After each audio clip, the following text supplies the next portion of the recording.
Everyone thinks my greatest invention was the automobile, Henry Ford said with that characteristic intensity.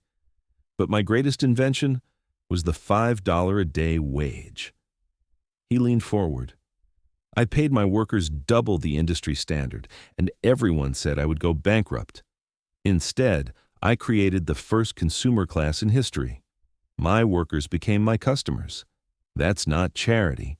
That's brilliant economics.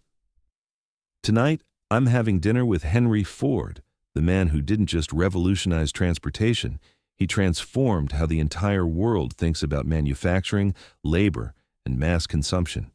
We're at a simple but well-appointed restaurant in Detroit, and he's about to reveal how systematic thinking and social innovation built an empire that changed civilization itself. Let me tell you exactly how I discovered the most important business principle in history, Ford began, his voice carrying the same methodical precision that made his assembly lines unstoppable. 1908, the Model T was selling well, but only wealthy people could afford automobiles. Cars cost between $2,000 and $5,000, more than most working men earned in 3 years. He paused to straighten his simple black suit, embodying the functional efficiency he applied to everything. I studied the problem systematically. Why were cars expensive?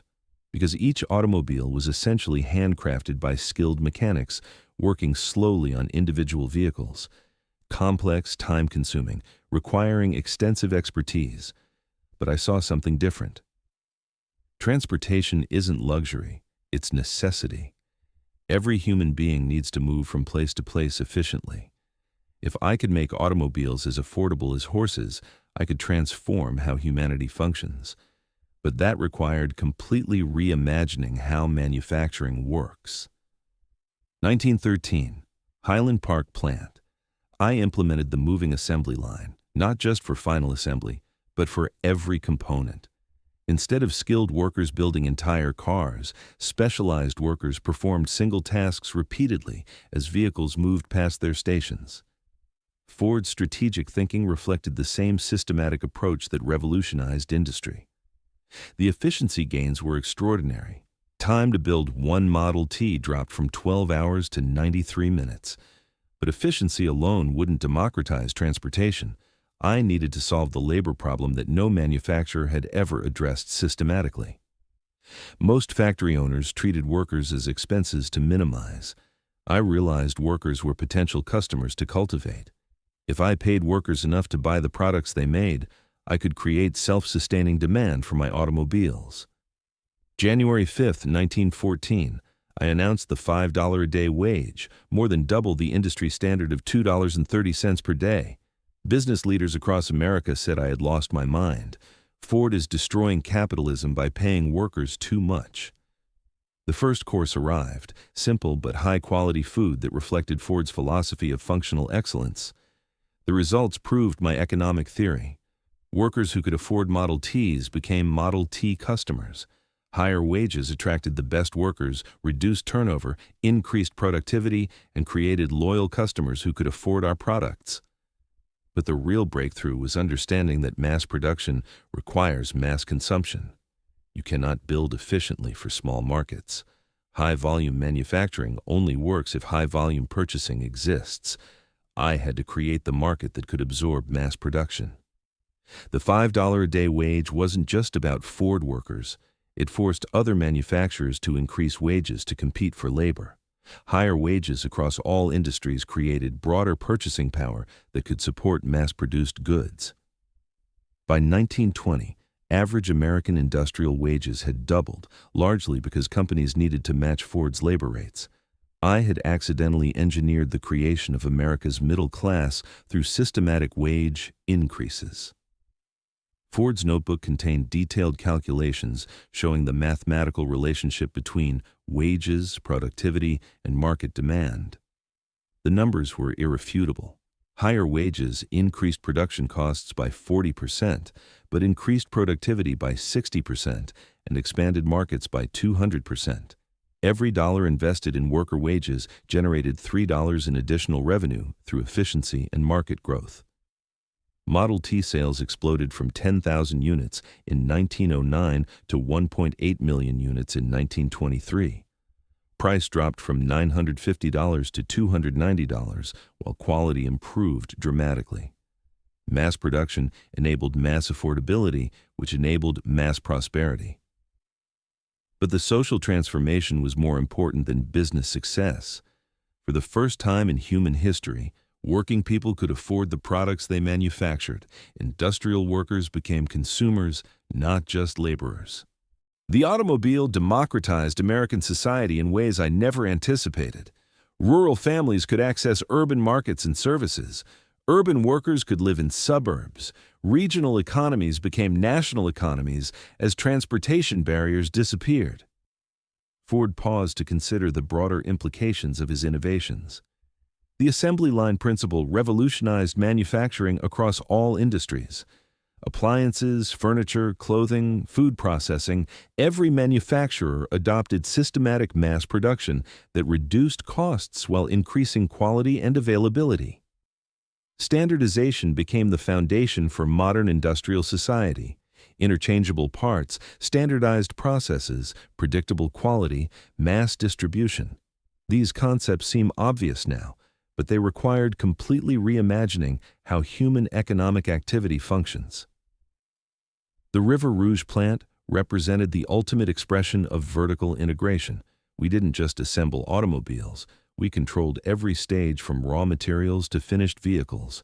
Iron ore, coal, rubber, glass, steel production, parts manufacturing, final assembly, distribution.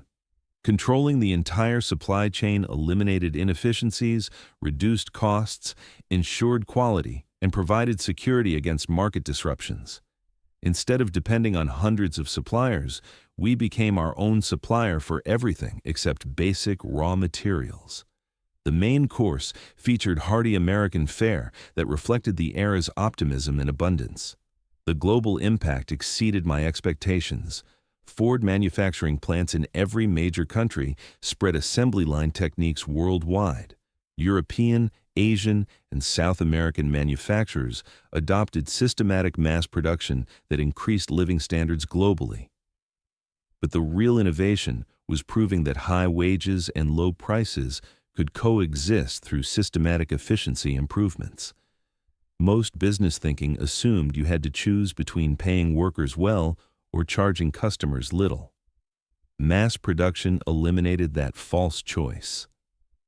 The Model T became the template for democratic capitalism: high-quality products, accessible prices, well-paid workers, profitable companies, and growing markets that benefited everyone simultaneously. Critics said mass production would eliminate craftsmanship and individual creativity. But democratizing access to automobiles, appliances, and consumer goods improved life quality for millions of families who had never owned manufactured products. The choice wasn't between craftsmanship and mass production. It was between exclusive luxury for few people and functional excellence for everyone. I chose functional excellence for everyone. Ford's thinking extended beyond manufacturing to social philosophy. Work should provide dignity, not just survival. The $5 a day wage allowed workers to own homes, educate children, save money, and participate in economic growth instead of just supporting it through their labor.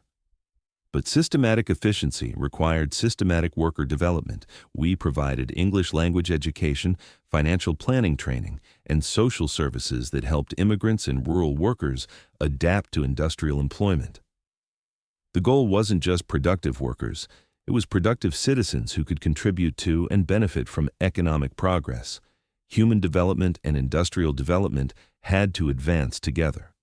The profit-sharing program demonstrated that worker prosperity and company prosperity were aligned, not opposing. When workers earned more, they bought more, which increased production volume, which increased efficiency, which increased profits that could support higher wages. This created virtuous cycles instead of exploitative relationships. Companies that treated workers as partners instead of expenses generated better results for everyone: workers, customers, shareholders, and society. As dinner progressed, Ford reflected on the unintended consequences of systematic innovation. The automobile transformed American geography, culture, and social structures in ways I never anticipated. Suburbs, shopping centers, vacation travel, dating customs, family structures, everything changed when transportation became democratic. Rural isolation ended when farmers could drive to cities for supplies, services, and social opportunities. Urban overcrowding decreased when workers could live outside city centers and commute to jobs.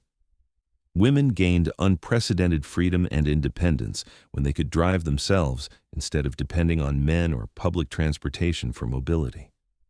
The automobile became a tool for social liberation that I had never intended but greatly supported.